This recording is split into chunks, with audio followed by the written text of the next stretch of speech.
ఎదుటి వాళ్ళ తప్పుని ఎత్తి చూపెట్టినప్పుడు అదే తప్పు మనం చేస్తే ఏముంది తేడా?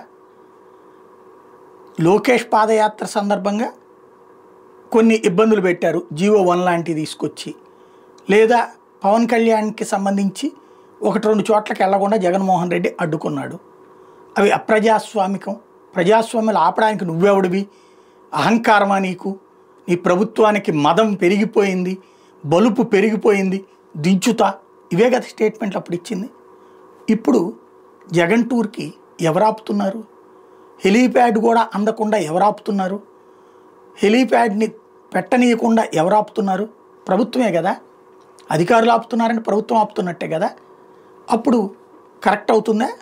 మన సత్తెనపల్లి అయినా, అంతకుముందు పొదిలైనా, ఓ పక్కన భద్రతా చర్యలను వదిలేసి, గాలికి వదిలేసి, రెండో పక్కన రోజుకొక కేసులు పెడతా మేము చాలా పర్ఫెక్ట్గా ఉన్నాం, జగనే అరాచకవాది అని చెప్తే మొదట్లో బాగుంటుంది.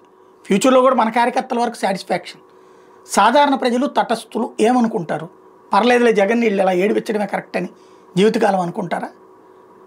అది కనుక తేడా వస్తే మొన్నటి ఆ తటస్థులే కదా ఇవాళ 164 సీట్లు రావడానికి కారణమైంది. ఆ తటస్థుల్ని ఉంచుకోవాలా, వదులుకోవాలా ఆలోచించుకోవాల్సింది.